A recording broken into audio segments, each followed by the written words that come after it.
नमस्कार दोस्तों, आप सभी का स्वागत है हमारे YouTube channel GS history point पे।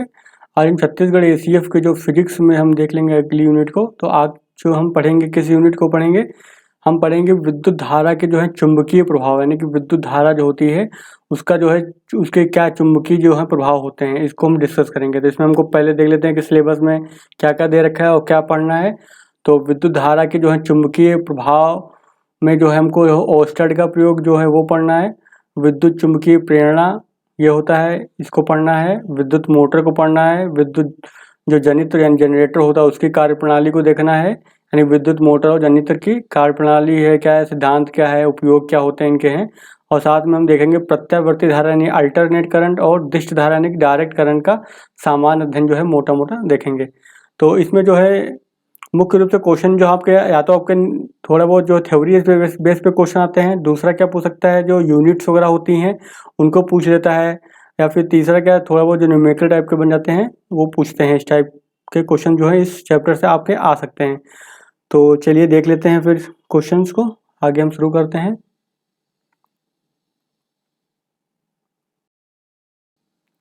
तो देखिए क्या होता है, विद्युत धारा में जब जब किसी चालक तार यानी चालक में जो हम विद्युत धारा को प्रवाहित करते हैं तो क्या होता है, तार के चारों ओर क्या हो जाता है, एक चुंबकीय क्षेत्र का निर्माण हो जाता है। मान लो ये तार है, तो तार में अगर हम धारा प्रवाहित करते हैं तो इस जो तार के चारों ओर जो है क्या हो जाता है, चुंबकीय क्षेत्र का निर्माण हो जाता है। यही क्या कहलाता है, विद्युत धारा का चुंबकीय प्रभाव होता है। और इसकी जो खोज सबसे पहले किसने की थी, तो जो वैज्ञानिक का नाम है ऑस्टर्ड। उन्होंने इसको जो है प्रयोग के माध्यम से इस चीज़ को प्रमाणित किया था कि जो कोई चालक तार होता है अगर उसमें विद्युत धारा प्रवाहित की जाती है तो उसके चारों ओर यानी चालक तार के चारों ओर जो है विद्युत चुंबकीय क्षेत्र का क्या होता है, निर्माण हो जाता है। तो यही लिखा हुआ है। कुछ महत्वपूर्ण बिंदु क्या लिखे हैं, तो पहला बिंदु यही है कि जब किसी चालक तार में विद्युत धारा प्रवाहित की जाती है तो उस तार के चारों ओर एक चुंबकीय क्षेत्र का निर्माण हो जाता है। तो आप सभी लोग जो है फिजिक्स से तो पढ़े हैं ही, क्योंकि आपसे एसीएफ का एग्जाम दे रहे हैं। तो सभी लोगों ने जो है 9 से लेकर के 12 तक जो है फिजिक्स पढ़ी हुई है। तो आपने ये सब चीज़ों को पहले ही पढ़ा हुआ है, तो आपको बस रिवाइज करने की देरी है। जो आपने पढ़ा हुआ था वो भूल गए होंगे, काफ़ी समय हो गया होगा, तो जो है उसको आप रिवाइज कर लें। फिर दूसरी क्या है, अपने जो प्रेक्षणों के आधार पर जो ऑस्टर्ड ने यह प्रमाणित किया कि विद्युत तथा चुंबकत्व क्या है, परस्पर संबंधित घटनाएं, यानी कि इनके बीच में कोई संबंध है। उन्हीं के सम्मान में भी जो है चुंबकीय क्षेत्र की जो तीव्रता, चुंबकीय क्षेत्र की जो तीव्रता का मात्रक यानी यूनिट होती है वो क्या रखा गया, ऑस्टर्ड रखा गया है। तो इन्होंने ही जो है इसकी विद्युत चुंबकीय क्षेत्र की जो है खोज की थी। तो इन्होंने इसी के सम्मान में जो है जो विद्युत क्षेत्र की जो तीव्रता है उसका जो मात्रक यानी यूनिट है उसका क्या नाम रखा गया, ऑस्टर्ड रखा गया है। ठीक है, तो कभी भी पूछ सकता है एग्जाम में कि विद्युत क्षेत्र की तीव्रता का मात्रक क्या है, तो आपको पता होना चाहिए ऑस्टर्ड कहा जाता है। फिर देखिए अगला महत्वपूर्ण बिंदु क्या है, जो किसी चुंबक, जो कोई चुंबक होता है उसके चारों ओर का वह क्षेत्र जिसमें उसके बल का संसूचन किया जा सकता है, यानी बल को महसूस किया जा सकता है, उस चुंबक का क्या कहलाएगा, चुंबकीय क्षेत्र कहलाएगा। यानी कि मान लो कि कोई मैग्नेट आपका है, ये नॉर्थ पोल हो गया, साउथ पोल हो गया। तो मैग्नेट में जो धाराएं ऐसी चलती हैं नॉर्थ से साउथ की ओर, जो एक क्षेत्र बनता है आपका, जो ऐसे ये इस टाइप से, ये इस टाइप से ऐसे बनता जाएगा। और फिर ऐसे इधर भी बनता जाएगा सेम, ये ऐसे नॉर्थ से साउथ। दिशा क्या रहेगी इनकी, नॉर्थ से साउथ रहेगी ऐसे, ये नॉर्थ से साउथ रहेगी। तो देखिए जहाँ पे ये ज़्यादा घनी होंगी वहाँ पे क्या होगी, विद्युत क्षेत्र जो होगा ज़्यादा, वहाँ पे बल लगेगा, विद्युत क्षेत्र पे जो बल लगेगा वो अधिक लगेगा। और जहाँ पे ये जो दूर दूर हो जाती है ना, दूर दूर जैसे जैसे जाएंगी दूर दूर हो जाएंगी, तो वहाँ पे जो चुंबकीय बल होगा वो क्या हो जाएगा, कमज़ोर हो जाएगा। तो यहाँ से एक बिंदु हमें क्या मिला, जो नज़दीक यहाँ पे यानी चुंबकीय जो रेखाएं हैं ये पास पास होती हैं, जो चुंबकीय क्षेत्र का जो पास का क्षेत्र होता है वहाँ पे चुंबकीय जो क्षेत्र पर लगने वाला जो बल होता है वो अधिक होता है कंपेयर टू जो दूर वाली क्षेत्र होती है, जहाँ पे रेखाएं दूर दूर होती हैं वहाँ पे चुंबकीय क्षेत्र पर लगने वाला बल भी क्या होता है, कम होता है। फिर आगे क्या है, अगला है कि आपने नियम पढ़ा होगा जो दाहिने हाथ का जो है नियम, दाहिने हाथ के अंगूठे का नियम। तो बहुत ही आसान नियम है। इसमें होता क्या है, दाहिने हाथ के अंगूठे का नियम क्या कहा गया है कि अगर धारा जो है ऐसे बह रही है, धारा की दिशा में अगर अपना दाहिने हाथ का अंगूठा रखते हैं तो जो उंगलियां होंगी यानी जो मुड़ी हुई जो उंगलियां होंगी वो किस चीज़ को दिखाएंगी, चुंबकीय क्षेत्र की दिशा को दिखाएंगे। यानी कि इस तरह से जो है देख सकते हैं आप। मान लो अंगूठा आपका ये ऐसे बना हुआ, मान लो आपका हाथ है ये, ठीक है, तो ये उंगलियां ऐसे मुड़ी हुई, वही लिखा हुआ है। यदि अपने दाहिने हाथ को इस प्रकार रखें कि अंगूठा जो है क्या है, धारा की दिशा बताता है, तो अंगुलियां जो है चालक के चारों ओर चुंबकीय क्षेत्र की दिशा को प्रदर्शित करती हैं। तो आप समझ गए होंगे, अगर मान लो धारा ऐसे बह रही है तो हम क्या करेंगे, अपने दाहिने हाथ को लेंगे, दाहिने हाथ को जो अंगूठे के धारा की दिशा में रखेंगे, तो जो मुड़ी हुई उंगलियां होंगी जो हमारी, वो क्या किस चीज़ को दिखाएंगे कि जो चुंबकीय क्षेत्र है उसकी दिशा को क्या करेंगे, प्रदर्शित करेंगे।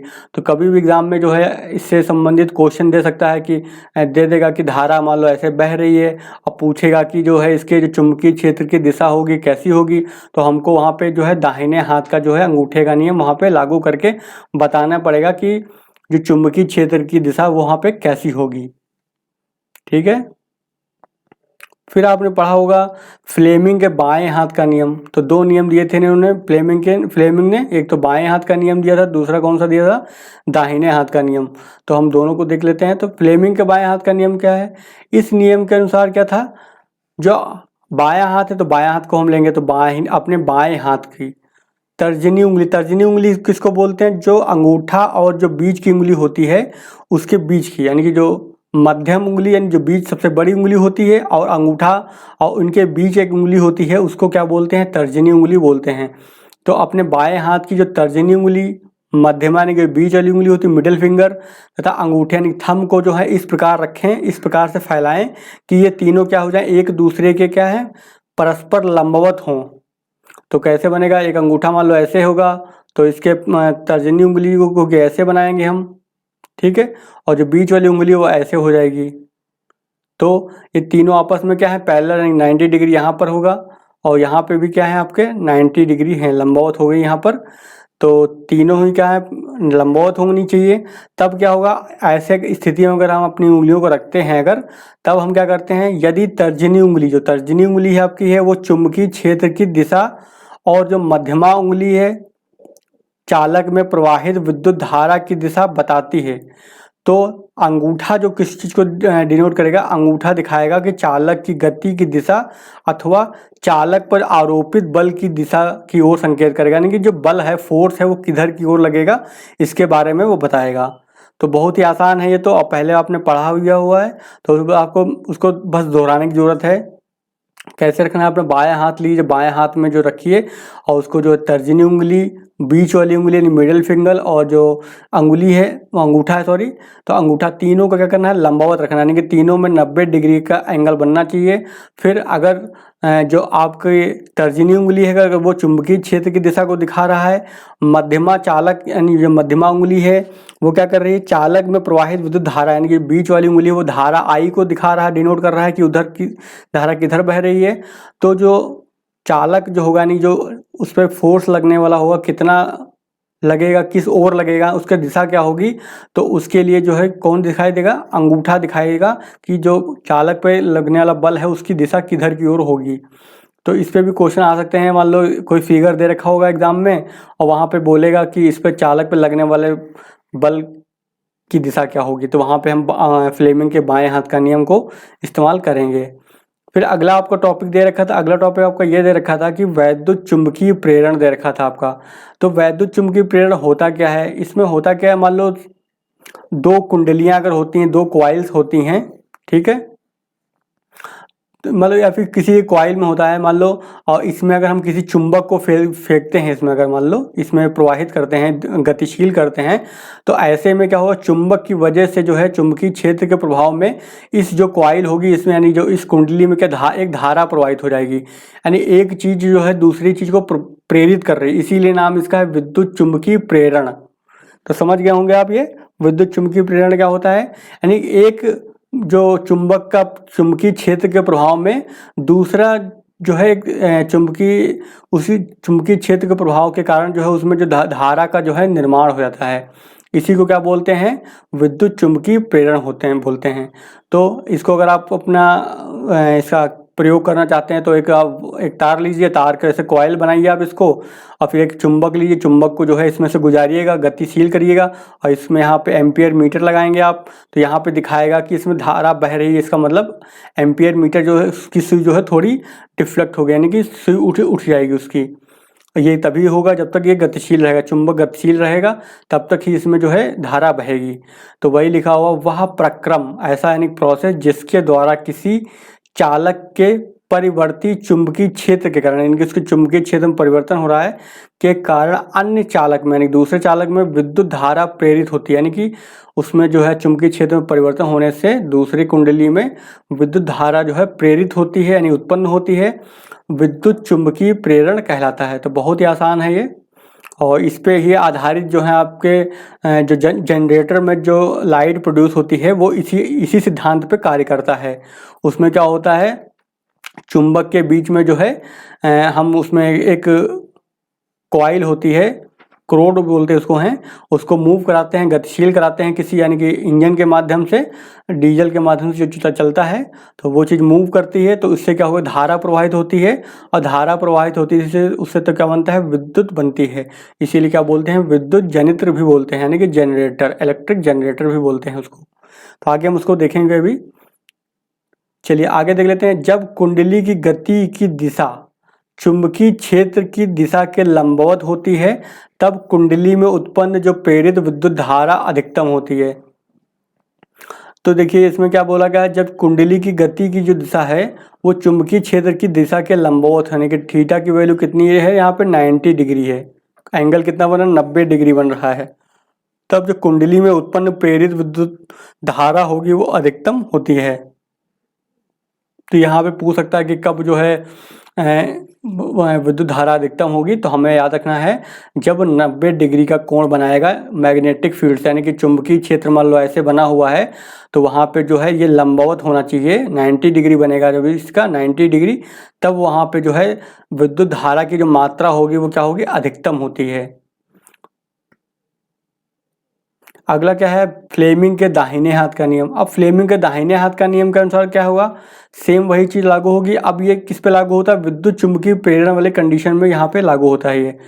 तो फ्लेमिंग के जो दाहिने हाथ का नियम है वो नियम क्या कह रहा है, इस नियम के अनुसार अपने जो दाहिने हाथ, तो अपने दाहिने हाथ की जो है तर्जनी उंगली, मध्यमा उंगली तथा अंगूठे को इस प्रकार फैलाएं कि ये तीनों जो है एक दूसरे के क्या है, परस्पर लंबवत हो, यानी कि तीनों क्या होना चाहिए, तीनों के बीच में 90 डिग्री का कोण बनना चाहिए। जैसे हमने पहले किया था, वहाँ बायां हाथ लिया था, यहाँ पे दाहिना हाथ लेंगे। लेकिन यदि तर्जनी अंगुली जो है चुंबकीय क्षेत्र की दिशा की ओर क्या करती, संकेत करती है, यानी कि उसकी ओर दिखाती है, तथा अंगूठा जो है चालक की दिशा की ओर जो है संकेत करता है, यानी कि चालक की दिशा क्या है, तो मध्यमा उंगली जो है चालक में प्रेरित विद्युत धारा की दिशा दर्शाती है, यानी कि धारा की दिशा क्या होगी। तो ये वाली चीज़ किस पे लागू होगी, ये वाली चीज़ जो है इस वाले सिद्धांत में लागू होती है जब वैद्युत चुंबकीय प्रेरण में हम इसकी गणना करने होती है कि विद्युत धारा की दिशा क्या होती है, तब हम वहाँ पे फ्लेमिंग के बाएं हाथ दाहिने हाथ का नियम लागू करते हैं। तो यहाँ पे जो है धारा की दिशा बताएगी हमको कि धारा किधर की ओर बहेगी। चलिए अब देख लेते हैं अगला जो आपका टॉपिक दे रखा था, विद्युत मोटर दे रखा था। तो विद्युत मोटर को देख लेते हैं। विद्युत मोटर जो होता है ये करता क्या है, देखिए विद्युत मोटर एक ऐसी घूर्णन का मतलब जो घूमती है कोई चीज़, तो घूर्णन युक्ति यानी युक्ति कोई तरीका है जिसमें क्या है विद्युत ऊर्जा का यांत्रिक ऊर्जा में रूपांतरण होता है। यानी कि हम इसमें क्या कर रहे हैं, विद्युत ऊर्जा से का इस्तेमाल किसमें कर रहे हैं, यांत्रिक ऊर्जा में कर रहे हैं। यानी कि कोई चीज़ चलाने में, जैसे मिक्सी चला रहे हैं, वॉशिंग मशीन चला रहे हैं, पानी खींचने वाली मोटर हो गई, कुछ भी होती है जो घूमती हो चीज़। जैसे आप यहाँ पे लिखा हुआ है, जैसा इसका उपयोग विद्युत पंखे हो गए, रेफ्रिजरेटर हो गए, क्योंकि रेफ्रिजरेटर में जो कंप्रेसर लगा होता है उसमें जो है विद्युत मोटर होती है। वॉशिंग मशीन तो पता ही होगा वो भी घूमती है। और फिर कंप्यूटर के अंदर जो है बहुत सारे पार्ट्स लगे होते हैं जो घूमने का कार्य करते हैं, तो यानी विद्युत मोटर लगी होती है उसमें, आदि में किया जाता है। जैसे मिक्सी वगैरह हो गई, जितनी भी चीज़ें आप देख रहे हैं घरों में या फिर अन्य जगहों पर जो लाइट से चलती हैं और घूमती हैं, यानी विद्युत मोटर कहलाती हैं वो, और उनके माध्यम से जो है कार्य करते हैं। जैसे पानी खींचना होता है या फिर कोई मशीन को चलाना होता है, तो इस तरह से कार्य जो होते हैं वो विद्युत मोटर के माध्यम से ही किए जाते हैं। अब विद्युत मोटर को एक बार चित्र में देख लेते हैं कि कैसे ये कार्य करता है। हालांकि क्वेश्चन वहाँ से नहीं आएंगे लेकिन आपको दिखा देता हूँ एक बार, क्योंकि वहाँ से क्वेश्चन पूछा नहीं जा सकता। ऑब्जेक्टिव टाइप के क्वेश्चन आने हैं आपके एग्जाम में, तो वहाँ पे उससे क्वेश्चन आपके पूछने वाले बनते ही नहीं है। पूछे जाएंगे तो यही पूछा जाएगा। एक क्वेश्चन यहाँ से ये बन सकता है विद्युत मोटर में कि विद्युत ऊर्जा का यांत्रिक ऊर्जा में रूपांतरण होता है, तो हमको याद रखना चाहिए विद्युत मोटर में होता है। तो ऐसे पूछ सकता है विद्युत मोटर में ऊर्जा किस रूप में रूपांतरित होती है, यांत्रिक ऊर्जा का विद्युत में, विद्युत का यांत्रिक में, विद्युत का रासायनिक में, यांत्रिक का रासायनिक में, कुछ भी ऑप्शन दे सकता है वहाँ पर वो। तो हमको लेकिन एक ही चीज़ याद रखनी है कि विद्युत ऊर्जा जो है किस में कन्वर्ट हो रही है, यांत्रिक ऊर्जा में।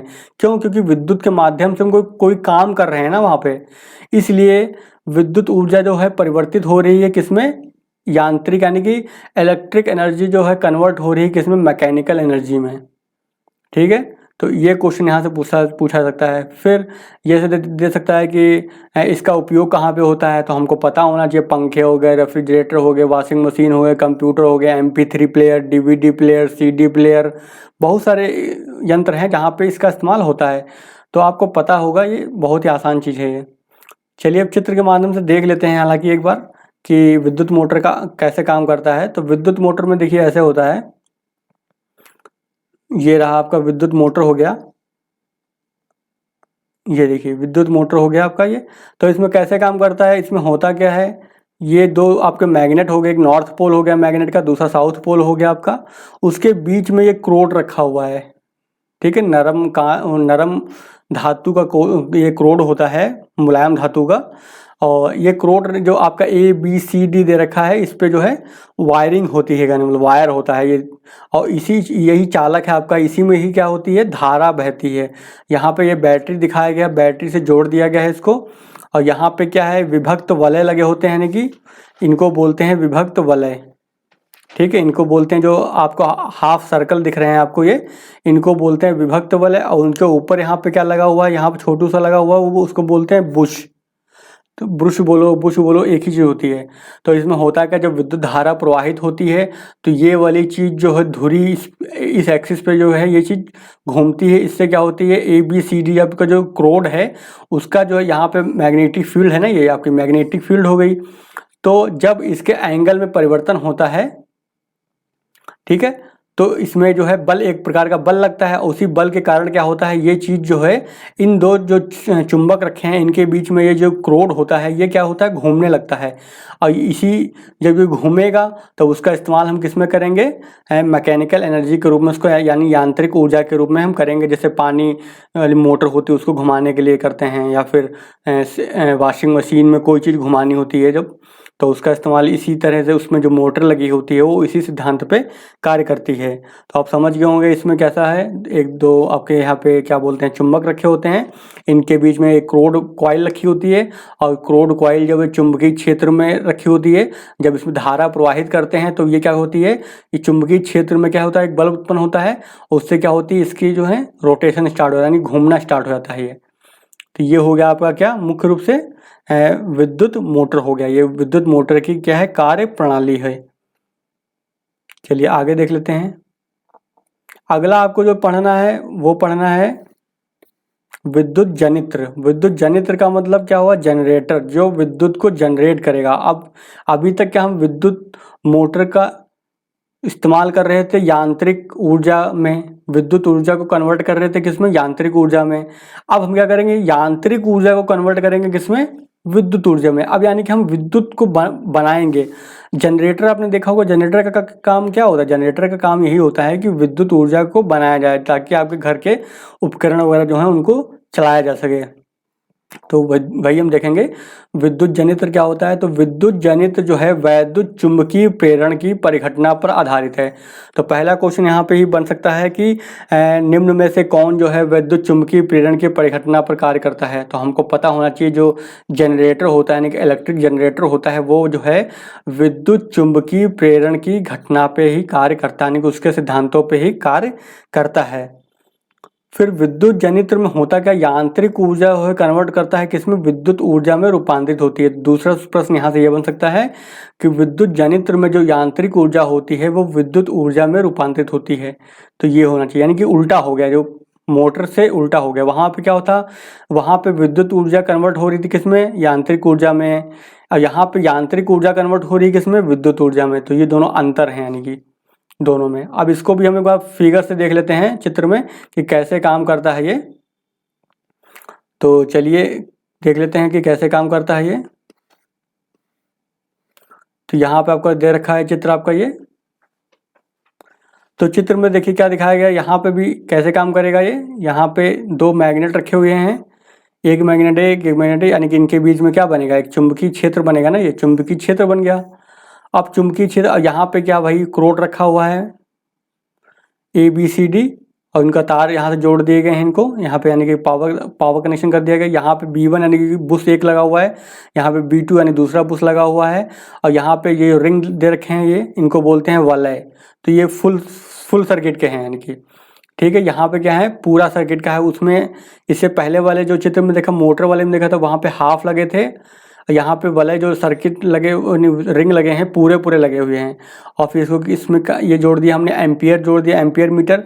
क्यों, क्योंकि जब इसको हम घुमाएंगे किसी तरीके से, ठीक है, जनरेटर को यानी एक्सिस को घूमेगा जब ये चीज़, तो ये क्या होगा, इसमें धारा बहेगी तो यहाँ पे दिखाएगा कि हाँ जनरेटर में विद्युत धारा प्रवाहित होना शुरू हो गई है। तो बस इसी तरह से ये काम करता है। तो आप देख लीजिए यहाँ पे दो बुश लगे होते हैं, और यहाँ पे जो वलय लगे होते हैं, रिंग लगे होते हैं, वो पूरे लगे होते हैं। वहाँ पे अर्ध वलय लगे होते हैं, यहाँ पे पूरे लगे होते हैं। और यहाँ पे क्या है, विद्युत धारा प्रोड्यूस हो रही है, तो इसलिए यहाँ पे एम्पियर मीटर लगा होता है। वहाँ पे बैटरी जुड़ी थी, ठीक है। तो इस तरह से ये कार्य करते हैं। तो इनसे क्वेश्चन आने नहीं है, लेकिन बस आपको बताने के लिए यहाँ पे दिखा दिया गया है कि किस तरह का दिखता है वो मोटर और जनरेटर। तो हमने यहाँ पे दोनों तरह को दिखा दिया कि जनरेटर और मोटर दिखते कैसे हैं। और क्वेश्चन जो आने हैं वो आपको बता दिए हैं कि कहाँ से क्वेश्चन आने हैं, वहीं से क्वेश्चन पूछे जाएंगे। चलिए अब आगे देख लेते हैं। अगला जो टॉपिक दे रखा था आपका, वो क्या कह रहा था, प्रत्यावर्ती धारा, नहीं अल्टरनेट करंट की बात की थी उसने सिलेबस ने। तो हम अल्टरनेट करंट को देख लेते हैं सामान्य अध्ययन के तौर पे। देखिए अल्टरनेट करंट क्या होता है, जैसे मान लो कोई करंट होता है तो उसकी फ्रीक्वेंसी को देखते हैं, धारा जो बहती है, तो उसमें क्या अल्टरनेट करंट में इस तरह से बहती धारा, ठीक है। ये हो गया अल्टरनेट करंट। और डीसी करंट जो होता है, डीसी करंट में क्या बहता है, इस तरह से धारा बहती है ये। तो ये हो गई धारा, दिखा दिया हमने यानी चित्र के माध्यम से। तो क्या लिखा हुआ है, ऐसी विद्युत धारा जो समान काल अंतरालों यानी टाइम पीरियड में के पश्चात अपनी दिशा में परिवर्तन कर लेता है। देखिए यहाँ पे गया, ये प्लस में गया, यहाँ पे आया माइनस में गया, यानी कि इस समय जो है विद्युत धारा बह रही थी इसमें, और फिर इस समय जो इतने टाइम पीरियड के लिए इसमें विद्युत धारा जीरो थी, यानी कि नहीं बह रही थी। तो हमको दिखाई नहीं देता है, लेकिन जो हमारे घरों में लाइट आती है वो क्या होती है, इसी तरह से आती है, यानी कि ब्लिंक होती है लाइट, कहने का मतलब यानी कि लाइट आएगी, आई गई, लेकिन इतने कम समय में होती है कि हमको दिखाई नहीं देती है ये चीज़। तो वही है कि अल्टरनेट करंट में होता क्या है, विद्युत धारा जो है समान काल यानी पर्टिकुलर फिक्स टाइम पीरियड के लिए क्या है, अपनी दिशा में परिवर्तन करेगा। यानी कि पहले पॉजिटिव रहेगी ये दिशा, और ये दिशा क्या होती है, निगेटिव दिशा होती है। तो इसी को क्या बोलते हैं, इसे प्रत्यावर्ती धारा कहते हैं।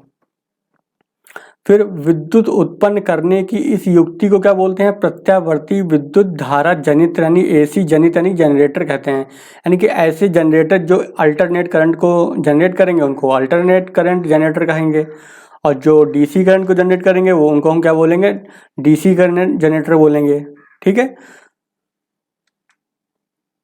चलिए आगे देख लेते हैं। आगे क्या कर रहा है आपका, अगला दे रखा है दिष्ट धारा यानी कि डायरेक्ट करंट। अब इसमें क्या होगा, इसमें धारा की दिशा में कोई परिवर्तन नहीं होता है, तो यही अंतर है। तो बस तो वही है दिष्ट धारा, इसमें एक दिशिक विद्युत धारा यानी एक ही दिशा में विद्युत धारा उत्पन्न होती है। इस प्रकार के जनित्र को दिष्ट धारा यानी कि डायरेक्ट करंट जनित्र यानी जनरेटर कहते हैं। दिष्ट धारा प्राप्त करने के लिए विभक्त वलय, जो विभक्त वलय होते हैं प्रकार के दिक् परिवर्तन का प्रयोग किया जाता है। तो हमने देखा था जो आधा सर्किल होते हैं, आधा सर्कल के बने होते हैं वलय, हाफ सर्कल के होते हैं ये, इनको ही क्या बोलते हैं, विभक्त वलय बोलते हैं। क्यों, क्योंकि ये एक होता है उसको बीच से काट देते हैं तो ये बन जाता है आपका विभक्त वलय। ठीक है। तो उनका इस्तेमाल जो है किया जाता है एसी और डीसी में चेंज करने के लिए। तो डीसी जहाँ पे उत्पन्न करना होता है हमको, वहाँ पे हम विभक्त वलय का इस्तेमाल करते हैं। तो एक क्वेश्चन यहाँ से बन सकता है ये कि दिष्ट धारा प्राप्त करने के लिए हम विभक्त वलय का उपयोग करते हैं, और इसको क्या बोलते हैं, दिक् परिवर्तन का उपयोग करते हैं। दिक् परिवर्तन मतलब दिशा परिवर्तन। तो आप ये समझ गए होंगे, यानी कि कभी भी जो है दिक् परिवर्तन का अगर उपयोग करना है तो इसका मतलब वो डीसी करंट उत्पन्न करेगा, यानी कि वहाँ पे डीसी करंट को प्रोड्यूस किया जा रहा है। तो यहाँ पे ऑब्जेक्टिव टाइप में ऐसे ही क्वेश्चन पूछे जाते हैं। फिर यहाँ पे कुछ फैक्ट देख लेते हैं, कुछ नोट बिंदु हैं। तो पहला नोट बिंदु ये है, इससे 2016 में आया भी है क्वेश्चन।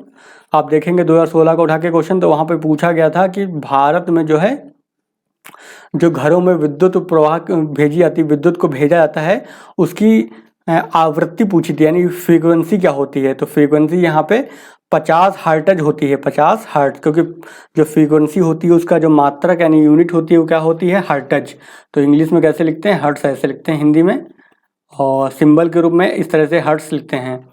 तो भारत में जो उत्पादित प्रत्यावर्ती विद्युत धारा जो अल्टरनेट करंट है, हर 1/100 एस के पश्चात जो है साइकिल, यानी कि 1/100 एस के पश्चात जो है अपनी दिशा उत्क्रमित करते हैं, यानी कि 1/100 के बाद जो है उसकी दिशा बदल जाती है। यानी 1/100 यानी कि सेकंड का 100वां हिस्सा, जो सेकंड है 1 सेकंड के 100वें हिस्से में जो है उसकी दिशा जो है परिवर्तित हो जाती है।